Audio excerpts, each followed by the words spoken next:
तो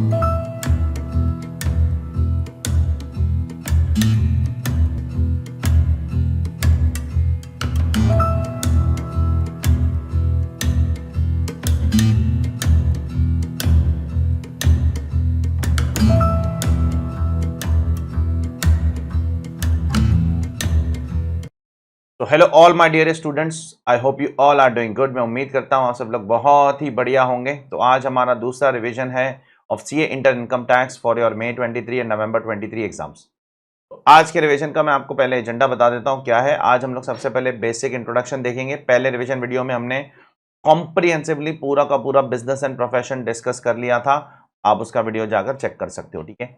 अब आज के रिवीजन वीडियो में हम लोग चार टॉपिक कवर करने वाले हैं। सबसे पहले बेसिक ऑफ इनकम टैक्स, जो इनकम टैक्स का बेसिक इंट्रोडक्शन है वो। उसके बाद रेजिडेंशियल स्टेटस के बारे में बात करेंगे। उसके बाद हम लोग बात करेंगे तीसरा एग्जेम्प्ट इनकम के बारे में, कौन कौन सी इनकम को गवर्नमेंट ने सेक्शन 10 में एग्जेम्प्ट कर दिया है, मतलब उस पर टैक्स नहीं लगता है।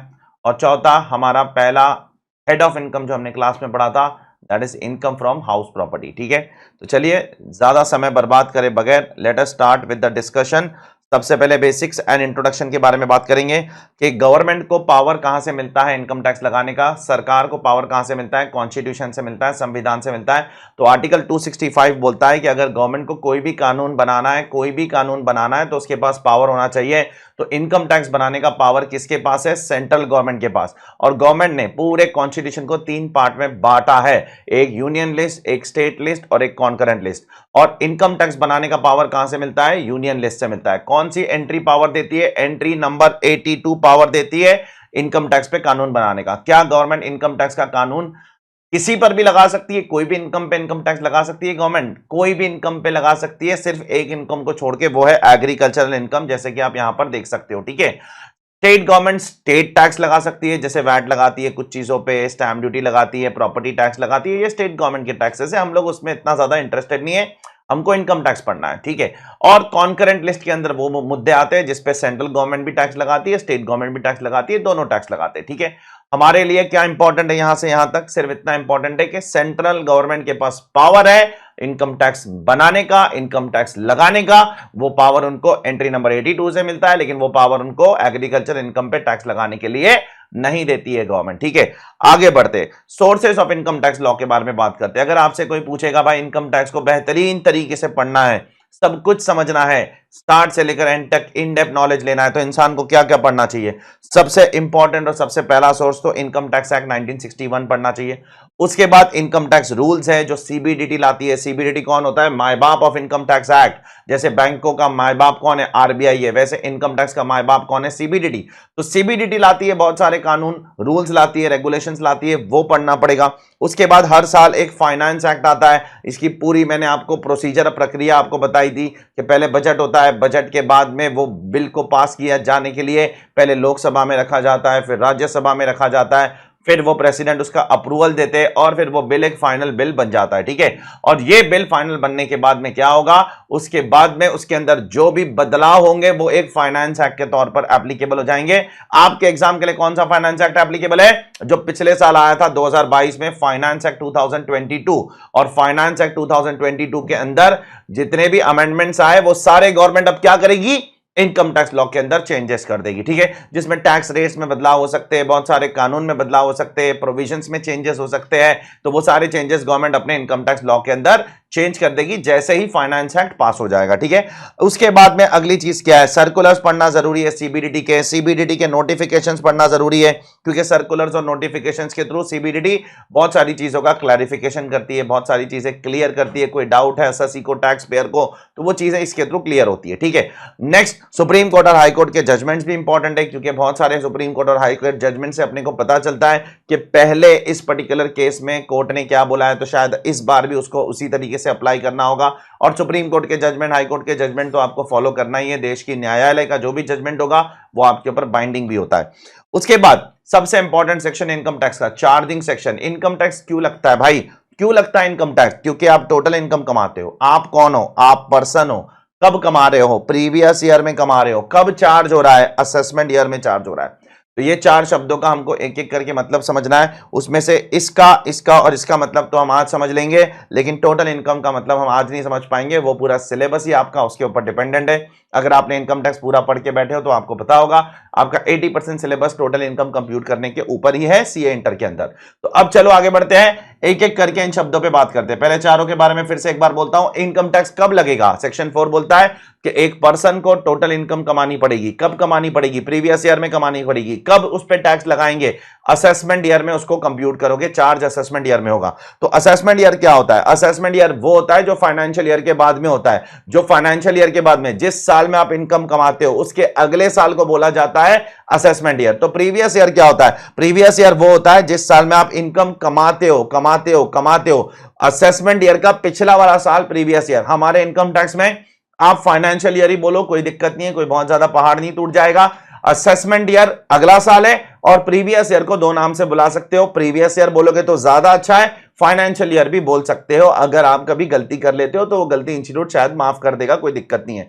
तो प्रीवियस ईयर मतलब करंट ईयर जिसमें इनकम कमा रहे हो, और असेसमेंट ईयर मतलब अगला साल जिसमें इनकम कंप्यूट कर रहे हो। सर हमेशा प्रीवियस ईयर कितने महीने का होता है? 12 महीने का। अप्रैल से शुरू होगा, मार्च में खत्म होगा। हमारे एग्जाम के लिए 1 अप्रैल 2022 से शुरू होगा, 31 मार्च 2023 पे खत्म हो जाएगा। सर हमेशा प्रीवियस ईयर इतना लंबा होगा क्या सर 12 महीने का? नहीं, जरूरी नहीं है। अगर आपका बिजनेस या प्रोफेशन वो इस साल शुरू हुआ है, न्यूली सेटअप शुरू हुआ है, से फॉर एग्जांपल आपका बिजनेस अक्टूबर में शुरू हुआ है, तो फिर अक्टूबर से मार्च 12 महीने नहीं हो सकते, 6 महीने ही होंगे। जुलाई में शुरू हुआ तो जुलाई से मार्च 9 महीने होंगे। तो प्रीवियस ईयर 12 महीने का भी हो सकता है, लेकिन अगर बिजनेस करंट ईयर में शुरू हुआ है तो प्रीवियस ईयर शॉर्टर भी हो सकता है, 6 महीने का, 9 महीने का, 10 महीने का, 11 महीने का भी हो सकता है। ठीक है, आगे बढ़ते हैं। क्या असेसी को टैक्स कब भरना होता है? प्रीवियस ईयर का टैक्स इनकम असेस करती है इनकम टैक्स असेसमेंट ईयर में हमेशा सर, हमेशा। कुछ तो एक्सेप्शंस होंगे, कुछ 5 एक्सेप्शंस है जिसमें गवर्नमेंट बोलती है हम उनका टैक्स असेसमेंट ईयर में नहीं कंप्यूट करेंगे बल्कि आज ही कर लेंगे, दैट इज प्रीवियस ईयर में ही कर लेंगे। और मैंने आपको बताया सब चोर वाले केसेस है, गवर्नमेंट को इन पे डाउट है, भाग जाएंगे कहीं ना कहीं, इसलिए इनसे आज ही टैक्स ले लो। सबसे पहले अगर नॉन रेजिडेंट शिपिंग बिजनेस में इन्वॉल्व है उनसे आज ही टैक्स ले लो, आज मतलब प्रीवियस ईयर में ही टैक्स कंप्यूटेशन करवा लो उनसे। नेक्स्ट, पर्सन लिविंग इंडिया, तो उनसे आज ही टैक्स ले लो, प्रीवियस ईयर में ही कंप्यूट करवा लो। AOP BOI artificial jurisdictional person, जो कोई स्पेसिफिक पर्पस के लिए बनते हैं, कुछ एक मकसद से बना था उसके बाद वो डिसॉल्व हो गया, तो उसको आज ही टैक्स ले लो। अगर आप कोई प्रॉपर्टी ट्रांसफर कर रहे हो लाइकली टू अवॉइड टैक्स, आज ही टैक्स ले लो। या कोई बिजनेस डिसकंटिन्यू हो रहा है करंट ईयर में तो आज ही टैक्स ले लो। ये 5 एक्सेप्शंस आपको याद रखने नहीं, इतना इंपॉर्टेंट नहीं है ये पर्टिकुलर चैप्टर, ये आपका बेसिक इंट्रोडक्शन है सब्जेक्ट का। इस चैप्टर में से कोई क्वेश्चन नहीं बनने वाले एग्जाम में, ये तो 100% बात है, लेकिन एक बेसिक अंडरस्टैंडिंग लेने के लिए ये चैप्टर जानना बहुत जरूरी है। ठीक है, तो ये 5 एक्सेप्शन है। कौन से? फिर से बोल रहा हूं, अगर एक नॉन रेजिडेंट शिपिंग बिजनेस करता है असेसमेंट ईयर में टैक्स कंप्यूट नहीं होगा, प्रीवियस ईयर में ही होगा। प्रीवियस ईयर मतलब फाइनेंशियल ईयर, फाइनेंशियल ईयर मतलब जिस साल में कमा रहे हो उसी साल में कंप्यूट करो। Next, person living India. Third, AOP BOI artificial jurisdictional person formed for a particular purpose और event. Fourth, person likely to transfer property to avoid tax. Fifth, discontinued business. Next, tax किस पे लगाती है government? Government ने charging section के अंदर यहां पर लिखा है कि पर्सन पे टैक्स लगाएंगे। सर तो पर्सन का मतलब क्या होता है? पर्सन में इंडिविजुअल आ सकता है, एचयूएफ आ सकता है, फर्म आ सकता है, एलएलपी आ सकता है, कंपनी आ सकता है, एसोसिएशन ऑफ पर्सन आ सकता है, बॉडी ऑफ इंडिविजुअल आ सकता है, लोकल अथॉरिटी आ सकता है, every other artificial judicial person, like मैंने एग्जांपल दिया था, कोऑपरेटिव सोसाइटी आ सकता है, ट्रस्ट आ सकता है, एनजीओस आ सकती है, कॉलेजेस आ सकती है, यूनिवर्सिटी आ सकती है, एजुकेशन इंस्टीट्यूशंस आ सकते हैं, कोई भी आ सकता है। अब यहां पर एक शब्द का मतलब आपको समझना जरूरी है, जो बच्चे डाउट भी पूछते हैं क्लास के अंदर, सर एओपी बीओआई का मतलब क्या होता है? एसोसिएशन ऑफ पर्सन और बॉडी ऑफ इंडिविजुअल्स का मतलब क्या है? देखो, जब बहुत सारे इंडिविजुअल साथ में आके कुछ काम करते हैं ना, जॉइंट वेंचर, तो उसको बोलते हैं बॉडी ऑफ इंडिविजुअल। इंसान साथ में आएंगे तो बॉडी ऑफ इंडिविजुअल, लेकिन इंसानों को छोड़कर कोई और साथ में आ रहा है, 3 कंपनी साथ में आके जॉइंट वेंचर कर रही है या 4 पार्टनरशिप आके साथ में जॉइंट वेंचर कर रहे हैं, तो उसको बोलते हैं एसोसिएशन ऑफ पर्संस। क्या बोलते हैं उसको? Association of persons. तो जब इंसान साथ में आते हैं तो बॉडी ऑफ इंडिविजुअल, और अदर देन इंसान साथ में आते हैं कुछ पर्पस के लिए, टेंपररी पर्पस के लिए, उसको बोलते हैं एसोसिएशन ऑफ पर्सन। एक आखिरी चीज जो इस चैप्टर में दी गई है कि असेसी कौन होता है। देखो पूरे सिलेबस में assessee assessee assessee assessee assessee ये वर्ड है, तो असेसी कौन होता है उसको गवर्नमेंट ने डिफाइन किया है सेक्शन 2 ब्रैकेट 7 के अंदर। सर कौन होता है असेसी? वो होता है जो टैक्स भरता है। अच्छा, जो टैक्स भरता है वो असेसी? हाँ, वो असेसी है। और जो कोई और सम भरता है, और क्या सम होता है सर? टैक्स के अलावा इनकम टैक्स वाले और क्या लेते हैं? इंटरेस्ट लेते हैं, पेनाल्टी लेते हैं, फी लेते हैं। अलग अलग किस्म के चार्जेस लगाते हो आपके ऊपर, वो भी एसएससी है। या जिसके ऊपर कोई प्रोसीडिंग चल रही है, कोई कार्रवाई चल रही है, वो भी एसएससी है। आपके ऊपर कोई कार्रवाई कर रहा है इनकम टैक्स वाला, वो भी एसएससी है। कौन सी कार्रवाई? इनकम कंप्यूटेशन की कार्रवाई, या आप किसी के दूसरे के बिहाफ पे आप पे इनकम कंप्यूटेशन हो रही है। फॉर एग्जांपल माइनर बच्चा है, मां बाप को ही इनकम टैक्स वाले बुलाएंगे ना, बच्चे को तो नहीं बुलाएंगे।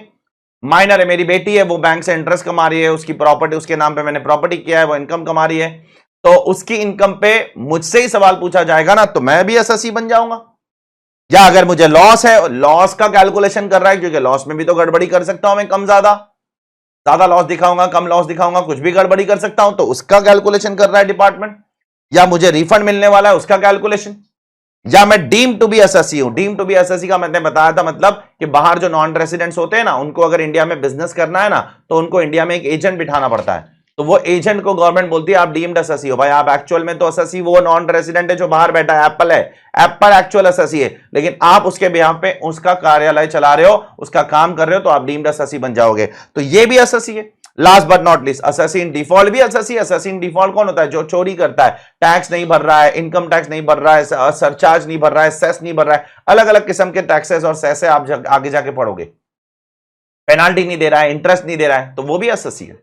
तो जो टैक्स देता है वो भी एसएससी है, जो इंटरेस्ट देता है वो भी एसएससी है, जो पेनाल्टी देता है वो भी एसएससी है, जो फी देता है वो भी एसएससी है, जिसका इनकम कंप्यूटेशन हो रहा है वो भी एसएससी है, जिनका लॉस कंप्यूटेशन हो रहा है वो भी एसएससी है, जिनका रिफंड कंप्यूटेशन हो रहा है वो भी एसएससी है, जो किसी और के बिहाफ पे एसएससी बन के बैठे वो भी एसएससी है, जो माइनर बच्चे के बिहाफ पे बन के बैठे वो भी एसएससी है, और जो टैक्स की चोरी कर रहा है, डिफॉल्ट कर रहा है, वो भी एसएससी है। तो ये सारे के सारे एसएससी है, कोई दिक्कत वाली बात नहीं है इसमें, ठीक है। अब ये टॉपिक अगर देखा जाए तो एकेडमिकली इतना ज्यादा इंपॉर्टेंट नहीं है, और एग्जाम के लिए इसमें से कोई क्वेश्चन आने नहीं वाले एग्जाम के अंदर। हाँ, लेकिन पूरे सब्जेक्ट को समझने के लिए मैंने क्लास में भी बोला था आपको कि ये टॉपिक को समझना बहुत ज्यादा जरूरी है, ठीक है। आई होप आप लोगों को मजा आया होगा, और 11 मिनट के अंदर देखो हम लोग ने पूरा का पूरा पहला टॉपिक खत्म कर दिया, ठीक है।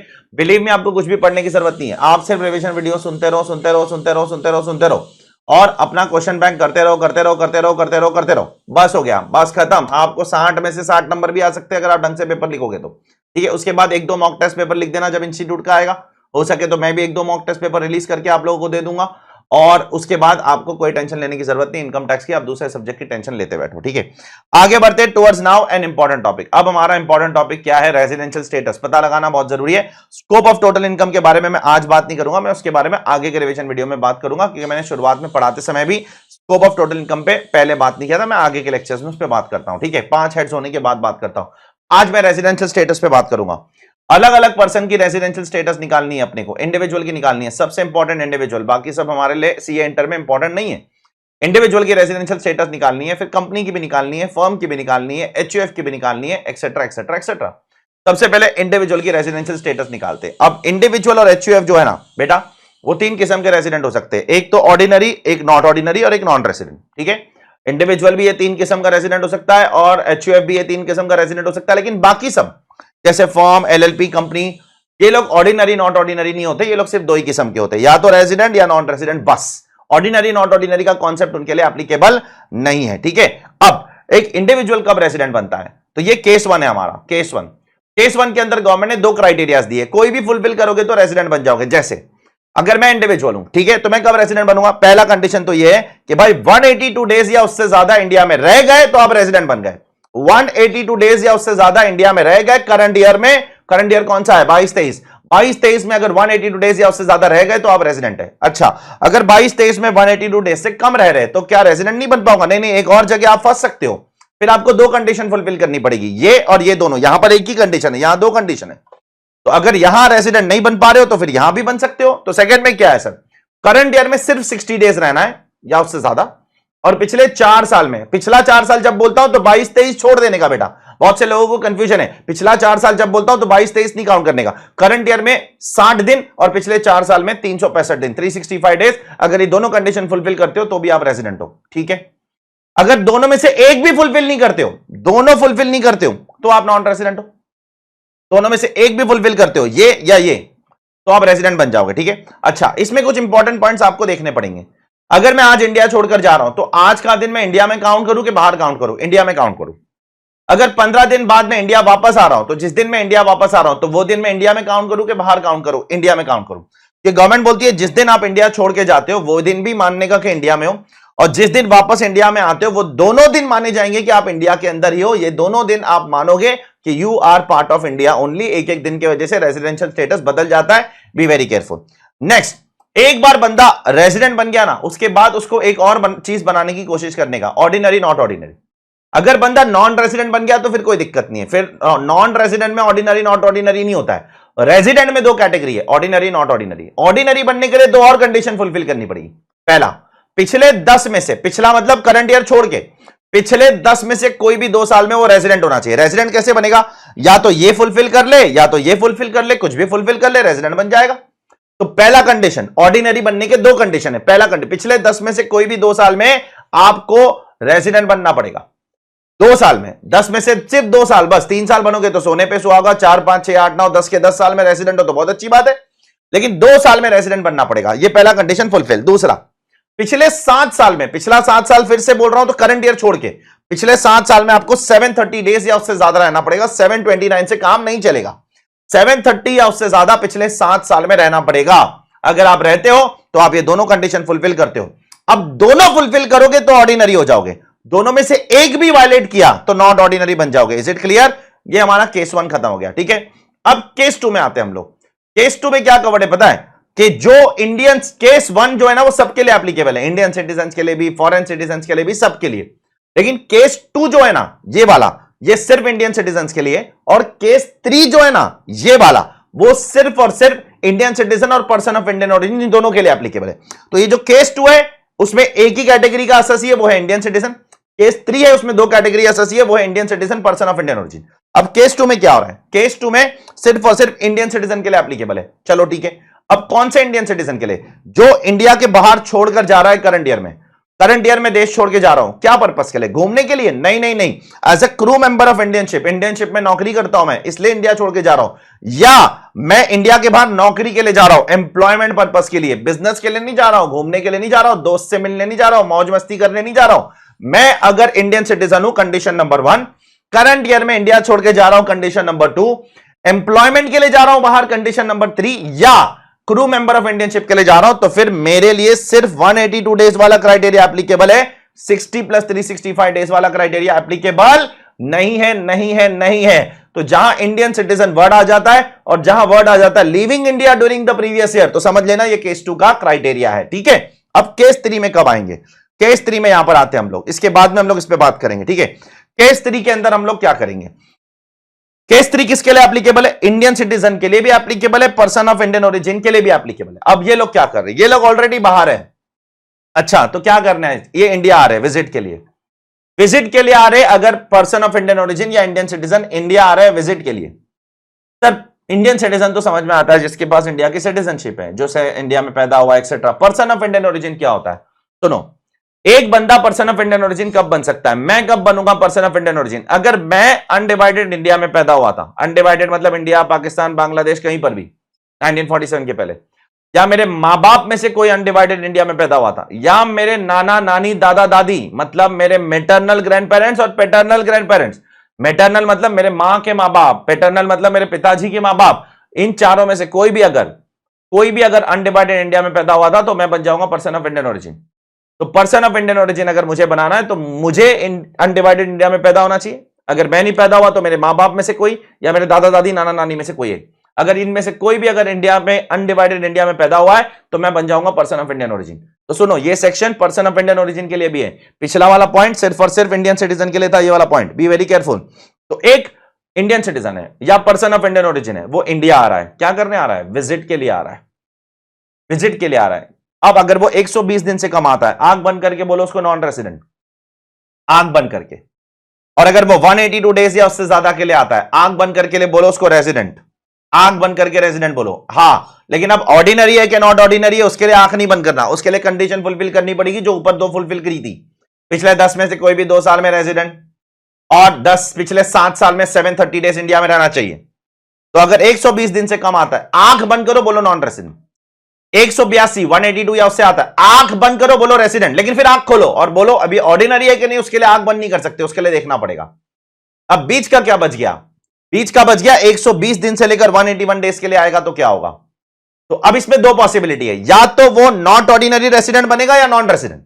अब अगर ये कंडीशन फुलफिल कर लेगा दो, तो नॉट ऑर्डिनरी रेसिडेंट, और अगर नहीं फुलफिल करेगा तो नॉन रेसिडेंट। तो सुन लो बराबर से, 120 दिन से कम आया तो एक ही पॉसिबिलिटी है, नॉन रेसिडेंट।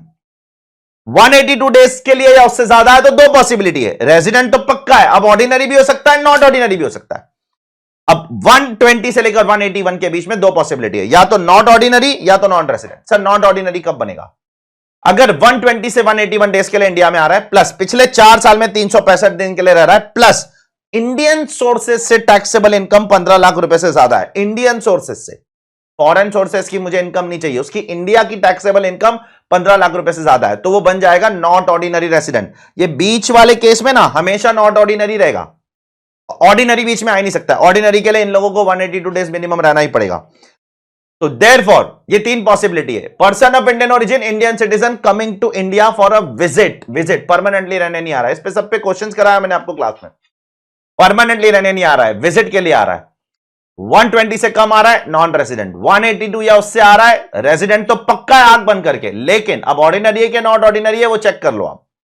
120 से 181 आ रहा है तो देखना पड़ेगा, अगर दो कंडीशन फुलफिल करता है तो नॉट ऑर्डिनरी रेसिडेंट, और अगर एक भी कंडीशन वायलेट करता है तो नॉन रेसिडेंट। ठीक है, तो चेक कर लो।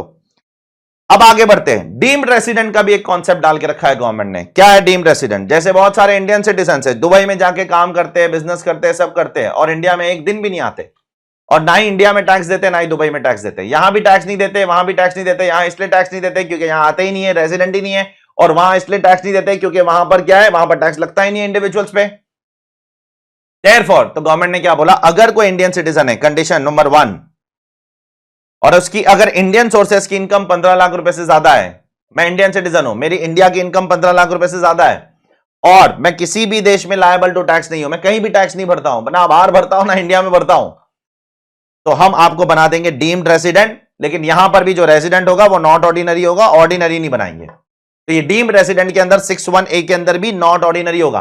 तो एग्जाम के अंदर अगर आपको इंडियन सिटीजन वर्ड दिखता है, 15 लाख की बातें दिखती है, या अगर ऐसा वर्ड दिखता है, स्पेशली ये सेक्शन का सबसे important point, not liable to tax in any other country, ऐसे शब्द दिखते तो समझ लेना है डीम्ड रेसिडेंट का कॉन्सेप्ट है। ये जैसे ही वर्ड दिखेगा ना, not liable to tax in any other country, तो समझ लेना फिर वहां पर इंडियन सिटीजन भी होना चाहिए, टोटल इनकम की 15 लाख रुपए से ज्यादा की बातें भी होनी चाहिए, तो आप बन जाओगे नॉट ऑर्डिनरी रेसिडेंट। और इसमें से अगर कोई भी कंडीशन वायलेट किया तो आप बन जाओगे नॉन रेसिडेंट। ठीक है, I hope it is clear to all of you. Now coming back to ऊपर, यहां पर एक छोटा सा पॉइंट है वो डिस्कस कर लेता हूं। ये जो इंडियन शिप में काम करते हैं ना, ये जो भी नौकरी करते हैं इंडियन शिप में, वो इंडिया छोड़कर जाते हैं, छोड़ के वापस आते, जाते आते, जाना आना आना जाना लगता रहता है। तो कैसे पता चलेगा वो कितने दिन इंडिया के बाहर है और कितने दिन इंडिया के अंदर है? तो गवर्नमेंट क्या बोलती है, आपने कंटिन्यूस डिस्चार्ज सर्टिफिकेट साइन किया होगा, एक लाइसेंस मिलता है उनको पानी में ट्रैवल करने के लिए, उसको बोलते हैं कंटिन्यूस डिस्चार्ज सर्टिफिकेट। तो जिस दिन आप शिप में चढ़े उस दिन साइन इन किया होगा, और जिस दिन आप शिप छोड़ा, आपने वापस आने के बाद, आपकी जर्नी खत्म होने के बाद शिप छोड़ा, उस दिन साइन ऑफ किया होगा। तो जिस दिन से साइन इन किया से लेकर जब साइन ऑफ कर रहे हो, उतने पीरियड को आप मानोगे कि आप इंडिया में नहीं हो। मिसाल के तौर पर आप 12 जून में आप इंडिया में शिप पे चढ़े, तो वहां पर साइन इन हुआ, और 15 जुलाई को वापस आ गए तो कैप्टन ने साइन ऑफ कर दिया। तो कैप्टन साइन इन भी करता है, कैप्टन साइन ऑफ भी करता है। जैसे कंपनीज में नौकरी पे जाते तो लोग देते ना रोज अटेंडेंस, ये एक किस्म का अटेंडेंस है। तो 12 जून को अगर कैप्टन ने साइन इन किया, 15 जुलाई को कैप्टन ने बोला ठीक है मैं साइन ऑफ करता हूं, अब जाओ घर पे जाओ, छुट्टियां मनाओ, तो 12 जून से लेकर 15 जुलाई का पीरियड माना जाएगा कि आप इंडिया में नहीं हो। ठीक है, ये बोला गया यहां पर आपका इंडिविजुअल का रेजिडेंशियल स्टेटस खत्म हो जाता है। अब बात करते हैं हम लोग रेजिडेंशियल स्टेटस ऑफ एचयूएफ। एक एचयूएफ इंडिया का रेजिडेंट कब बनेगा? जब उसका कंट्रोल एंड मैनेजमेंट या तो होली इंडिया में है या तो पार्टली इंडिया में है, तो वो रेजिडेंट बन जाएगा। होली इंडिया में है तो भी रेजिडेंट बनेगा, पार्टली इंडिया में है तो भी रेजिडेंट बनेगा। इसका मतलब वो नॉन रेजिडेंट कब बनेगा? जब उसका control and management Holi outside India है, तो बन जाएगा नॉन रेजिडेंट। ठीक है, साथ साथ में सर क्या एचयूएफ भी ऑर्डिनरी हो सकता है? यस, अगर कर्ता ऑर्डिनरी है तो एचयूएफ ऑर्डिनरी, और अगर कर्ता नॉट ऑर्डिनरी है तो एचयूएफ भी नॉट ऑर्डिनरी। तो वो डिपेंड करता है कर्ता पिछले 10 में से 2 साल में रेजिडेंट था, पिछले 7 साल में 730 डेज था कि नहीं था, उस पर डिपेंड करता है। ठीक है, नेक्स्ट सर फॉर्म कब बनेगी रेजिडेंट? फॉर्म का क्राइटेरिया भी सेम है, ऊपर जैसा चेक कर लो, सिर्फ यहां पर ऑर्डिनरी नॉट ऑर्डिनरी का कॉन्सेप्ट नहीं है। यहां तो फॉर्म रेजिडेंट बनेगी या तो फॉर्म नॉन रेजिडेंट बनेगी, ऑर्डिनरी नॉट ऑर्डिनरी का चक्कर यहां पर बिल्कुल भी नहीं है। ठीक है, चेक कर लो। नेक्स्ट, एक कंपनी इंडिया की रेजिडेंट कब बनेगी? देखो, दो किस्म की कंपनी होती है। एक तो जो इंडिया में रजिस्टर्ड होती है, जिसको आप बोलोगे इंडियन कंपनी, रिलायंस, टाटा, अदानी या फिर इंफोसिस, ये सारी कंपनीज क्या है? इंडियन कंपनी है, इंडिया में रजिस्टर हुई है, तो इंडियन कंपनी हमेशा रेजिडेंट। अच्छा, जो कंपनी बाहर रजिस्टर हुई है वो भी रेजिडेंट हो सकती है, हाँ, अगर उनका place of effective management in that year is in India. Company तो यूके में रजिस्टर्ड है, यूनाइटेड किंगडम में, लेकिन उनका place of effective management India में, मैनेज इंडिया से होती है, तो वो कंपनी भी क्या बन सकती है? इंडिया की रेजिडेंट बन सकती है। ठीक है, इसके नीचे ये स्कोप ऑफ टोटल इनकम है, जिसपे मैं बाद में बात करूंगा। जिन्होंने बैच कंप्लीट कर लिया उनको पता होगा, ये सब पे हमने एंड में जाके बहुत सारे क्वेश्चंस भी किए हैं। डोंट वरी अबाउट इट, जब वो चैप्टर का डिस्कशन आएगा तब मैं उस पर बात करूंगा। उसके लिए मेरे को सेक्शन 9 एक्सेट्रा ये सब खोलना पड़ेगा, जो अभी मैं समझाऊंगा तो आपको समझ में भी नहीं आएगा। ये वापस से चार्ट भी डाला हूं मैंने पीछे अपनी बुक के अंदर, वापस से एक और चैप्टर के अंदर ये सेम चार्ट है, तो वहां पर मैं इसका रिवीजन भी आपको करवा दूंगा। ठीक है, अब आगे बढ़ते हैं टुवर्ड्स हमारे आज के तीसरे टॉपिक की तरफ, दैट इज एग्जेम्प्ट इनकम। ऐसी कौन कौन सी इनकम है जो गवर्नमेंट ने एग्जेम्प्ट करके रखी है? सबसे पहले तो मैक्सिमम एग्जेम्प्ट इनकम सेक्शन 10 के अंदर डाल के रखी है गवर्नमेंट ने, सेक्शन 10(1), 10(2) एक्सेट्रा एक्सेट्रा। तो एक एक करके अभी सारी सेक्शन 10 की एग्जेम्प्ट इनकम पे हमको बात करना है। सबसे पहले एग्रीकल्चर इनकम गवर्नमेंट ने बोला एग्जेम्प्ट है, चलो ठीक है, एग्रीकल्चर से जो भी कमाओगे वो एग्जेम्प्ट है, ठीक है। दूसरा, अगर आपको आपके एचयूएफ से शेयर ऑफ प्रॉफिट मिलता है, सपोज मैं किसी हिंदू अनडिवाइडेड फैमिली का मेंबर हूं, तो शेयर ऑफ प्रॉफिट मुझे फैमिली दे रही है, कहां पर? मेरे पर्सनल अकाउंट के अंदर, मैं तो मेंबर हूं, फैमिली बिजनेस से मुझे शेयर ऑफ प्रॉफिट मिल रहा है, वो एग्जेम्प्ट है, एग्जेम्प्ट है, एग्जेम्प्ट है। उसका लॉजिक मैंने आपको बता दिया था कि एचयूएफ उस पर ऑलरेडी टैक्स भर देता है, इसलिए टैक्स भरने के बाद जो प्रॉफिट आता है, एनपैट होता है, NPAT, net profit after tax, वो बांटा जाता है मेंबरों के बीच में, तो वो मेंबरों के बीच में एग्जेम्प्ट है। ठीक है, सिमिलरली अगर पार्टनरशिप फर्म या एलएलपी, पार्टनरशिप फर्म या एलएलपी अपने पार्टनर्स को क्या दे रही है? अपने पार्टनर्स को अपना शेयर ऑफ प्रॉफिट दे रही है, तो शेयर ऑफ प्रॉफिट आप देखो, आपने पार्टनरशिप अकाउंट्स तो पढ़ा ही है अपने अकाउंट्स के अंदर, तो कैसे शेयर ऑफ प्रॉफिट दिया जाता है कि जो भी प्रॉफिट आता है उसमें से पहले फर्म टैक्स देती है, फर्म के टैक्स देने के बाद जो प्रॉफिट बचता है उसको बोलते हैं नेट प्रॉफिट आफ्टर टैक्स, और वो नेट प्रॉफिट आफ्टर टैक्स सारे पार्टनर्स में बच जाता है, वो पार्टनर्स अपना एंजॉय करते हैं, तो वो उस पर थोड़ी गवर्नमेंट वापस से टैक्स लगा सकती है, तो डबल टैक्सेशन हो जाएगा। इसलिए जो फर्म से पार्टनर्स को प्रॉफिट मिल रहा है वो भी एग्जेम्प्ट है, एग्जेम्प्ट है, एग्जेम्प्ट है। नेक्स्ट वाला पॉइंट सिर्फ और सिर्फ एक ऐसे पर्सन के लिए है जो फेमा के हिसाब से नॉन रेसिडेंट है। किसके हिसाब से? फेमा के हिसाब से जो नॉन रेसिडेंट है, और अगर उसको अपने NRE, non resident external account के अंदर कुछ इंटरेस्ट मिलता है, जो बंदा फेमा के हिसाब से नॉन रेसिडेंट है उसको अपने नॉन रेसिडेंट एक्सटर्नल अकाउंट के अंदर, जो नॉन रेसिडेंट्स होते हैं उनको इंडिया के अंदर एनआरई अकाउंट खोलना पड़ता है, तो उसके अंदर उनको जो इंटरेस्ट मिल रहा है वो गवर्नमेंट ने क्या बोल दिया है? एग्जेम्प्ट, एग्जेम्प्ट, एग्जेम्प्ट, चेक कर लो। उसके बाद नेक्स्ट वाला बहुत अच्छा पॉइंट है, अगर कोई फिरंगी है, not a citizen of India, मैंने क्लास में एग्जांपल दिया था, यूएस का सिटीजन है, वो इंडिया में यूएस एम्बेसी में बैठता है, नौकरी करता है, तो यूएस की एम्बेसी है, इंडिया के अंदर बहुत सारी एम्बेसी है, तो अगर कोई फिरंगी, अगर यूएस एम्बेसी का आदमी यहां पर अपनी एम्बेसी में बैठ रहा है और उसको यूएस गवर्नमेंट रेम्यूनरेशन दे रही है, तो वो एग्जेम्प्ट है, एग्जेम्प्ट है, एग्जेम्प्ट है, सब्जेक्ट टू सम कंडीशन। पहला कंडीशन कि वहां जो हमारे लोग बैठे हैं, यूएस में जो हमारे इंडियन सिटीजन बैठे हैं, उनको जो भारत सरकार रेम्यूनरेशन दे रही है, इंडियन गवर्नमेंट रेम्यूनरेशन दे रही है, पहले वो एग्जाम करवाना पड़ेगा आपको। अगर वहां एग्जामेशन दोगे तो आपके गोरों को यहां एग्जामेशन देंगे, अगर आप हमारे सावलों को वहां एग्जामेशन दोगे, हमारे सावलों को अगर वहां टैक्स लगा दोगे, सावले जैसे मेरे से एक सावले वहां बैठे रहेंगे, ठीक है, अगर वहां पर हमारे सावलों को टैक्स लगा दोगे तो हम यहां पर गोरों पे भी टैक्स लगा देंगे। सावलों को एग्जाम करो तो गोरों को एग्जाम करेंगे, पहला कंडीशन। दूसरा, ये जो गोरा इंडिया में बैठकर नौकरी कर रहा है ना यूएस एम्बेसी के अंदर, उसका इंडिया में कोई और बिजनेस नहीं होना चाहिए, कोई और प्रोफेशन नहीं होना चाहिए, कोई और एम्प्लॉयमेंट भी नहीं होना चाहिए। तो वो गोरे का इंडिया के अंदर कोई और बिजनेस नहीं, कोई और प्रोफेशन नहीं, कोई और एम्प्लॉयमेंट में एंगेज नहीं होना चाहिए। अगर ये कंडीशन भी फुलफिल करता है, ये भी फुलफिल करता है, तो उस गोरे को जो भी रेम्यूनरेशन मिल रहा है यूएस गवर्नमेंट से, वो इंडिया के अंदर एग्जेम्प्ट हो जाएगा, उस पर टैक्स लगाएंगे। दोनों में से एक भी कंडीशन अगर वायलेट किया तो फिर टैक्सेबल करवा देंगे, ठीक है। Next next next next next, अगर सपोज यहां पर कोई है बाहर की कंपनी है, बाहर की कंपनी क्या करिए, जैसे एप्पल जैसी कंपनी है, वो अपने एम्प्लॉय को, जो उस देश का सिटीजन है, इंडिया का सिटीजन नहीं है, एप्पल कंपनी बाहर की है, वहां पे नौकरी करने वाले भी ज्यादातर लोग वहां के, मैं नहीं कह रहा हूं कि सारे वहां के, इंडियंस भी हो सकते हैं वहां पर, लेकिन वो ये प्रोविजन सिर्फ जो इंडियन सिटीजन नहीं है उसके लिए। तो अगर एप्पल में कोई बंदा नौकरी कर रहा है, वो इंडियन सिटीजन नहीं है, अब एप्पल उसको इंडिया भेजती है, ठीक है, कुछ रिसर्च करने, और उसको उस इंडिया के अंदर वो जितने दिन भी रहता है उसकी सैलरी उसको देना पड़ेगा, तो वो तो सर्विसेज इंडिया में रेंडर हो गई ना, तो फिर तो उस पर टैक्स देना पड़ेगा, लेकिन गवर्नमेंट ने बोला एग्जेम्प्ट है। तो एप्पल का कोई बंदा, कोई एम्प्लॉय अगर इंडिया आता है कुछ दिनों के लिए और उसके लिए वो सैलरी कमाता है, इंडिया में सर्विसेज देकर सैलरी कमा रहा है, वो एग्जेम्प्ट है, सब्जेक्ट टू 3 कंडीशन। पहला, एप्पल का इंडिया में कोई ट्रेड और बिजनेस नहीं होना चाहिए, एप्पल का इंडिया में कोई ऑलरेडी बिजनेस नहीं होना चाहिए, वो लोग इंडिया के अंदर सिर्फ रिसर्च एंड डेवलपमेंट करने आ रहे हैं, मार्केट का पता लगाने आ रहे हैं कि इंडिया अच्छा मार्केट है कि नहीं। दूसरा, वो एम्प्लॉय इंडिया के अंदर 90 दिन से ज्यादा नहीं रहना चाहिए ड्यूरिंग द प्रीवियस ईयर। तो 22-23 हमारा प्रीवियस ईयर है, 22-23 में वो 90 दिन से ज्यादा इंडिया में नहीं रहना चाहिए, ये दूसरा कंडीशन है। तीसरा, एप्पल को उस रेम्यूनरेशन का किसी भी इनकम टैक्स के कानून के अंदर डिडक्शन नहीं मिलना चाहिए। अब ये वाला पॉइंट शायद इतने अच्छे से आपको अभी नहीं समझ आएगा जब तक आपको ये नहीं पता चलेगा कि डिडक्शंस एक्सेट्रा क्या होता है। हाँ, लेकिन आपने पूरा सिलेबस अगर पहले पढ़ लिया है मुझसे और अगर फिर रिवीजन वीडियो देख रहे हो तो आपको ये पता ही होगा कि डिडक्शंस क्या होता है। तो 3 कंडीशन में बताता हूं। एप्पल बाहर की कंपनी है, फॉरेन एंटरप्राइज है, उसका एक एम्प्लॉय है जो इंडिया का सिटीजन नहीं है, वो इंडिया आ रहा है सर्विसेज रेंडर करने, तो उसको जो भी रेम्यूनरेशन एप्पल दे रहा है एग्जाम। पहला कंडीशन, एप्पल का इंडिया में ट्रेड और बिजनेस नहीं होना चाहिए कोई भी। दूसरा, वो एम्प्लॉय इंडिया में 90 डेज से ज्यादा नहीं होना चाहिए। तीसरा, एप्पल को ये खर्चे का डिडक्शन नहीं मिलना चाहिए। इसके बारे में हम लोग आगे जाके और डिटेल में बात करेंगे, ठीक है। सिमिलरली, अगर कोई फॉरेन कंपनी है, उसकी कोई फॉरेन शिप है, उसके एम्प्लॉयज इंडिया आते हैं, ऑब्वियसली ना बाहर की शिप्स है तो वो यहां पर आएगी, थोड़े दिन इंडिया के अलग अलग पोर्ट्स पे रहेगी, तो उनको भी सैलरी मिलेगी, तो वो भी एग्जाम्प्ट है। लेकिन फिर से यहां पर क्राइटेरिया है कि उनका टोटल स्टे इंडिया के अंदर 90 डेज से ज्यादा नहीं होना चाहिए, एक ही क्राइटेरिया है। अगर कोई बाहर के शिप वाले वो इंडिया में आ रहे हैं, उनके एम्प्लॉय भी यहां पर रह रहे हैं, फिर वापस जा रहे हैं, 90 डेज से ज्यादा टोटल इंडिया में नहीं रहने का, अगर रहेंगे तो फिर इंडिया में एग्जाम्पशन नहीं मिलेगा। जो भी सैलरी आपकी कंपनी आपको दे रही है उस पर गवर्नमेंट ऑफ इंडिया टैक्स लेगी, ठीक है।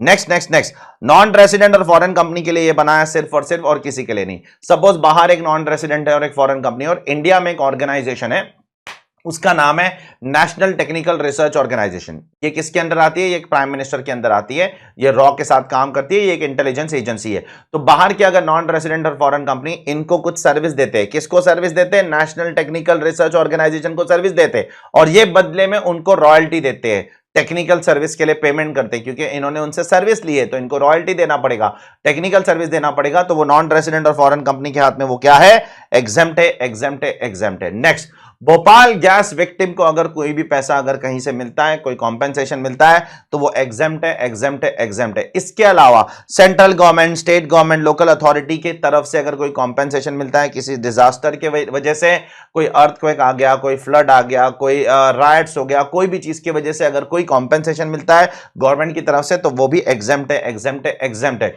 सुकन्या समृद्धि स्कीम से पैसा जो मिलेगा, ये क्या होता है? ये गर्ल चाइल्ड के लिए पैसा जमा करता है इंसान। सपोज मेरी बेटी है तो मैंने उसके लिए एक अकाउंट खोला है, सुकन्या समृद्धि स्कीम, उसके अंदर हर महीने में कुछ पैसा डिपॉजिट करते रहता हूं, ताकि वो 15-20 साल की हो जाएगी तो मुझे एक अच्छा अमाउंट मिले, तो मैं उसकी पढ़ाई, शादी एक्सेट्रा उसके लिए, फ्यूचर के लिए मैं खर्चा कर सकता हूं, ठीक है। तो ये पैसा जो भी मिलेगा सब एग्जेम्प्ट है, उसके ऊपर कोई टैक्स नहीं लगाएगी। अब उसके अंदर आपको जब मिलेगा तो दो चीज मिलेगी, एक तो जो आपने जमा किया है वो तो मिलेगा ही, साथ साथ में ब्याज भी मिलेगा, इंटरेस्ट भी मिलेगा, दोनों के दोनों पे टैक्स नहीं लगेगा, दोनों के दोनों एग्जेम्प्ट है, चेक कर लो, ठीक है।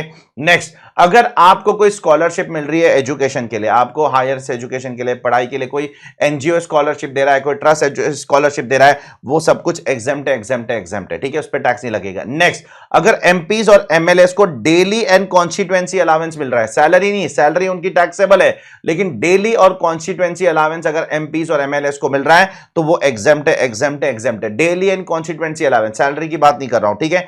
नेक्स्ट, अगर सरकार से, गवर्नमेंट से आपको कोई अवार्ड मिल रहा है, जैसे कोई भारत रत्न मिल रहा है, पद्म विभूषण, पद्म भूषण एक्सेट्रा, पद्मश्री, ये सारे अवार्ड अगर गवर्नमेंट से आपको मिल रहे हैं तो वो एग्जेम्प्ट है, एग्जेम्प्ट है, एग्जेम्प्ट है, ठीक है। नेक्स्ट नेक्स्ट नेक्स्ट, अगर आपने कोई आर्मी वार्मी, नेवी वेवी ये सब जगह पे काम किया है और आपको परमवीर चक्र मिला है, या महावीर चक्र अवार्ड मिला है, या वीर चक्र अवार्ड मिला है, या ऐसा कोई और गैलेंट्री अवार्ड, गैलेंट्री अवार्ड का मतलब होता है बहादुरी करने वाला अवार्ड, कोई बहादुरी दिखाए और सरकार ने आपको कोई अवार्ड दे दिया, तो ऐसे अवार्ड मिलने वालों को अगर पेंशन मिलती है, सुन लो, ऐसे अवार्ड तो वैसे ही एग्जेम्प्ट है, यहां पर साफ साफ बोला है अवार्ड तो एग्जेम्प्ट है, लेकिन जिन भी सैनिकों को, जिनको ये अवार्ड मिला है, उनको जो पेंशन मिलेगी वो एग्जेम्प्ट है। तो मतलब जिन सैनिकों को ये अवार्ड नहीं मिला है उनकी पेंशन एग्जेम्प्ट नहीं है? नहीं, उनकी पेंशन टैक्सेबल है, उनकी पेंशन को गवर्नमेंट ने एग्जेम्प्ट नहीं किया है। Be very careful. जिनको ये अवार्ड मिला है, उनको पेंशन मिला है, उनकी एग्जेम्प्ट है। जिनको ये अवार्ड नहीं मिला, उनको पेंशन मिल रहा है, उनकी पेंशन भी टैक्सेबल कर देगी गवर्नमेंट। बी वेरी केयरफुल, ठीक है। लास्ट बट नॉट लीस्ट, अगर आप सिक्किम से इंडिविजुअल हो तो आप पे इनकम टैक्स नहीं लगेगा। किस चीज पे इनकम टैक्स नहीं लगेगा? अगर सिक्किम से पैसा कमाते हो, तो सिक्किम में बिजनेस करते हो, सिक्किम में प्रोफेशन करते हो, सिक्किम में प्रॉपर्टी है, सिक्किम में कैपिटल गेन्स आ रहा है, सिक्किम में आप नौकरी करते हो, तो माफ है। दिल्ली में आके करोगे तो माफ नहीं है, दिल्ली में आके करोगे तो सब टैक्सेबल है। लेकिन एक चीज तो पूरे देश में माफ है सिक्किम वालों के लिए, अगर डिविडेंड कमाते हो तो हमेशा माफ है, और इंटरेस्ट ऑन सिक्योरिटी तो हमेशा हमेशा माफ है। बाकी सबके लिए सिर्फ सिक्किम से आना चाहिए। पॉइंट नंबर बी, सिक्किम से आएगा तो भी चलेगा, सिक्किम के बाहर की कंपनी है तो भी माफ है, सिक्किम की कंपनी है तो भी माफ है। पॉइंट नंबर बी में ऐसा कोई रिस्ट्रिक्शन नहीं है कि सिक्किम से ही कमाना चाहिए, ठीक है। लास्ट बट नॉट लीस्ट, 1 अप्रैल 2008 के बाद गवर्नमेंट ने बोला है अगर कोई सिक्किमिस वुमेन नॉन सिक्किमिस इंसान से शादी कर लेगी तो उस वुमेन को एग्जम्पशन नहीं मिलेगा, ठीक है। तो एक लेडी है, 1 अप्रैल 2008 के बाद ये कानून आया, उसके पहले कानून नहीं था। 1 अप्रैल 2008 के बाद अगर एक सिक्किमिस वुमेन एक दिल्ली वाले के साथ शादी कर लेती है तो उस सिक्किमिस वुमेन को भी गवर्नमेंट ने बोला हम आपको एग्जम्पशन नहीं देंगे, नहीं देंगे, नहीं देंगे। देखो 30-35 मिनट के अंदर 3 टॉपिक मैंने आसानी से कॉम्प्रिहेंसिवली खत्म कर दिया। आपका काम क्या है, इन रिवीजन वीडियोस को कंसिस्टेंटली देखते रहो, देखते रहो, देखते रहो, देखते रहो, देखते रहो, ठीक है, बस। और अगर आप मेरे स्टूडेंट हो तो आपके पास बुक है ही, आप मेरे स्टूडेंट नहीं हो तो आपके पास 2 ऑप्शन है।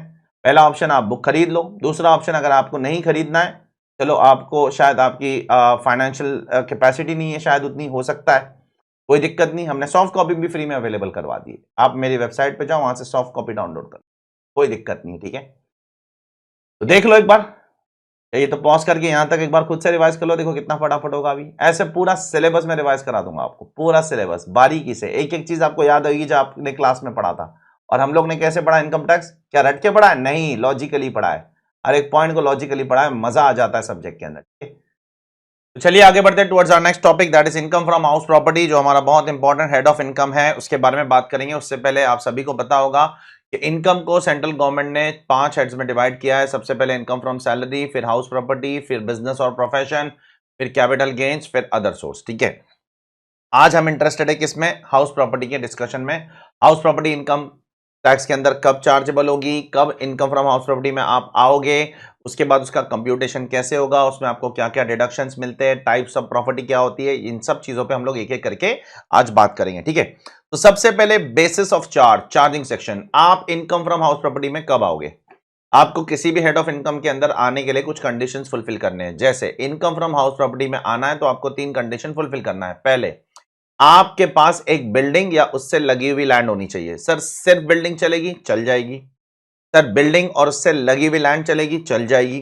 सर सिर्फ लैंड चलेगी, सिर्फ लैंड होगी तो वो इनकम फ्रॉम अदर सोर्स में चला जाएगा, वो इनकम फ्रॉम हाउस प्रॉपर्टी में नहीं आएगा। तो ये पहली चीज दिमाग में रखना, आपके पास या तो सिर्फ एक बिल्डिंग होनी चाहिए या बिल्डिंग के साथ लगी हुई एक लैंड होनी चाहिए, एक independent land income from house property में नहीं आएगी। सेकेंड कंडीशन, आपको उस बिल्डिंग और लैंड अपर टेनेंट देयरटू का क्या होना चाहिए, ओनर बनना पड़ेगा, मालिक बनना पड़ेगा। आप मालिक हो तो आप पे टैक्स लगाएंगे ना, नहीं तो आप पे कैसे टैक्स लगाएंगे। और तीसरा, वो बिल्डिंग आप किसी और दूसरे बिजनेस या प्रोफेशन के लिए यूज नहीं कर रहे हो, आप अपने बिजनेस के लिए वो यूज नहीं कर रहे हो, ठीक है। वो चीज आपको दिमाग में रखनी पड़ेगी। ये 3 कंडीशन अगर आप फुलफिल करते हो तो आप आ जाओगे इनकम फ्रॉम हाउस प्रॉपर्टी के चैप्टर के अंदर। अब उसके बाद आपको प्रॉपर्टी का क्लासिफिकेशन करना होगा। 3 क्लासिफिकेशन में प्रॉपर्टी डिवाइड होती है। पहला, एलओपी, लेट आउट प्रॉपर्टी, जो आप एक्चुअल में लेट आउट करते हो, ठीक है, जिससे आपको एक्चुअल में रेंट आता है। एसओपी, जिसको आप क्या बोलते हो, सेल्फ ऑक्यूपाइड, जिसमें आप रहते हो। और तीसरा DLOP, deem to be let out. Deem to be let out क्या होता है, अब ये कॉन्सेप्ट तीनों इकट्ठा ही समझना पड़ेगा। गवर्नमेंट क्या बोलती है पता है, हम मैक्सिमम 2 एसओपी कंसिडर करते हैं, 2 से ज्यादा हम एसओपी नहीं मानते।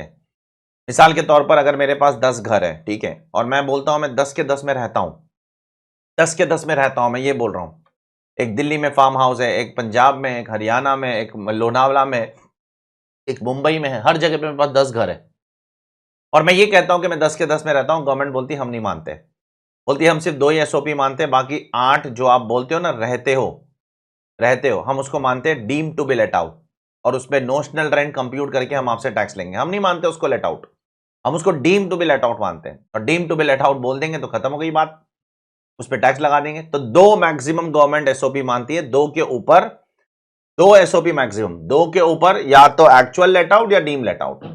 अगर एक्चुअल में लेट आउट किया, रेंट कमाया तो फिर एलओपी, और अगर रेंट नहीं कमाया तो डीएलओपी। तो ये चीज आपको सबसे पहले दिमाग में रखनी चाहिए। मैं फिर से और 2-3 एग्जाम्पल, मेरे पास 10 प्रॉपर्टी है, ठीक है, उसमें से मैं 4 में रहता हूं, ऐसा मैं बोल रहा हूं। गवर्नमेंट नहीं मानती है 4, गवर्नमेंट बोलती है 2, कोई भी डिक्लेयर करो, आप कोई भी 2 डिक्लेयर करो, इसको आप एसओपी कर सकते हो, बाकी को आपको एलओपी या डीएलओपी घोषित करना ही पड़ेगा। तो टोटल 10 में से अगर मैं 4 प्रॉपर्टी है उसमें से मैं रहता हूं और 6 प्रॉपर्टी में लेट आउट करता हूं, तो अभी इसका क्लासिफिकेशन कैसे होगा? 10 प्रॉपर्टी, 4 में मैं रहता हूं, 6 लेट आउट करता हूं। जो 6 लेट आउट कर दिया वो एलओपी, जो 4 रहते हो उसमें से 2 एसओपी और 2 को आपको डीएलओपी घोषित करना पड़ेगा। ठीक है, आपके पास ऑप्शन नहीं है कोई और। ठीक है, अब लेट आउट प्रॉपर्टी का कंप्यूटेशन कैसा होता है? सिंपल कंप्यूटेशन है, आप सभी को कंप्यूटेशन स्टेटमेंट तो याद ही होगा। पहले जीएबी लेना है, फिर उसमें से म्युनिसिपल टैक्सेस पेड निकालना है, तो एनएवी आएगा। उसके बाद में एनएवी में से 30% स्टैंडर्ड डिडक्शन मिलता है आपको, और उसके बाद में आपको इंटरेस्ट का भी डिडक्शन मिलता है। अब इन सब चीजों पे अपने को बात करना पड़ेगा। उसपे जो एसओपी होता है उसमें ये सब चीज तो होती नहीं है, डायरेक्टली इंटरेस्ट से ही शुरू होता है। बाकी ये सब कुछ तो एसओपी होता ही नहीं है, डायरेक्ट इंटरेस्ट से। तो हर एक चीज पे कैलकुलेशन पे अभी हमको बात करना है। ठीक है, तो सबसे पहले एलओपी की बात करते हैं। एलओपी में हम लोग को जीएवी कैसे निकालना है? जीएवी का एक फॉर्मेट है जो हमने शॉर्टकट देखा है, एमएफसी। एमएफसी मतलब क्या है सर? एमएफसी से आपको याद रह जाएगा, बस ये शॉर्टकट है और कुछ नहीं है। M stands for municipal value. पहले म्युनिसिपल वैल्यू और फेयर रेंट, एम और F whichever is higher, वो निकालो, वो आ जाएगा आपका स्टेप नंबर 3। ठीक है, म्युनिसिपल वैल्यू और फेयर रेंट। म्युनिसिपल वैल्यू क्या होती है? जो म्युनिसिपालिटी वाले डिक्लेयर करते हैं, लोकल अथॉरिटी वाले, वो म्युनिसिपल वैल्यू। फेयर रेंट क्या है? फेयर रेंट मतलब जो मार्केट का नॉर्मल रेंट है, मार्केट वैल्यू के हिसाब से कितना रेंट होना चाहिए, वो फेयर रेंट है। तो म्युनिसिपल वैल्यू को फेयर रेंट से कंपेयर करो, whichever is higher. Answer आ गया वो पॉइंट नंबर 3। अब एम एफ के बाद एस आया, सी, सी मतलब एस। सी के अंदर एस में क्या है? Standard rent. अब ये और ये जो भी आया, विच एवर इज लोअर, वो बन जाएगा आपका एक्सपेक्टेड रेंट। वो बन जाएगा एक्सपेक्टेड रेंट, दोनों में से जो भी लोअर है। स्टैंडर्ड रेंट क्या होता है? एक रेंट कंट्रोल एक्ट करके एक एक्ट है, उस इसके हिसाब से कितना रेंट है बताओ। तो म्युनिसिपल वैल्यू म्युनिसिपालिटी के हिसाब से, फेयर रेंट मार्केट वैल्यू के हिसाब से, standard rent rent control act के हिसाब से। ये सब करने पे आपको क्या आ जाएगा? Expected rent. तो कैसे आएगा? एम और F whichever is higher, जो भी आंसर आएगा उसको स्टैंडर्ड रेंट से कंपेयर करो, फिर दोनों में से जो भी लोअर आएगा वो बन जाएगा आपका एक्सपेक्टेड रेंट। ठीक है, उस तरीके से हमने बहुत सारे क्वेश्चंस क्लास में सॉल्व किए। पहले हायर फिर लोअर फिर हायर। ठीक है, अब हायर कैसे? एक्सपेक्टेड रेंट को आप एक्चुअल रेंट से कंपेयर करोगे। एक्सपेक्टेड रेंट को किससे कंपेयर करोगे? एक्चुअल रेंट से, और फिर जो भी हायर है वो आपका बन जाएगा ग्रॉस एनुअल वैल्यू। ठीक है, तो एक बार मैं फिर से आपको यहां पर करके बता देता हूं। ठीक है, तो पहले एम एफ, शॉर्टकट्स याद रखो, M F whichever is higher, answer आ गया। फिर this and standard rent whichever is lower, एक और आंसर आ गया। फिर this and actual rent whichever is higher, final answer आ गया। ठीक है, ये फाइनल आंसर आ गया। अच्छा सर, एक्चुअल रेंट में क्या लेने का? देखो, अब एक्चुअल रेंट के अंदर दो चीज लेने का, जो रेंट मिला है वो भी लेने का, और जो रेंट रिसीवेबल है वो भी लेने का। एक्चुअल रेंट में दोनों आ जाएगा, रेंट मिला है वो भी लेने का, जो रेंट रिसीवेबल है। सपोज अगर आपने 12 महीने के लिए प्रॉपर्टी लेट आउट किया, अब सामने वाले ने आपको 9 महीने का रेंट तो पे कर दिया, आपके बैंक अकाउंट में आ गया, 3 महीने का रेंट रिसीवेबल है, तो वो भी लेने का। वो 3 महीने का रेंट भी एक्चुअल रेंट में आएगा। हाँ, लेकिन उसमें से अगर कोई रेंट अनरियलाइज्ड हो जाता है, अनरियलाइज्ड मतलब बैड डेट्स, और आपने उसके अंदर रूल 4 में जो कंडीशंस बोले गए वो फुलफिल किए। क्या कंडीशंस बोले गए? थोड़ा आगे जाना पड़ेगा। यहां पर देखो, अनरियलाइज्ड रेंट आप क्या कर सकते हो? Can be reduce from actual rent.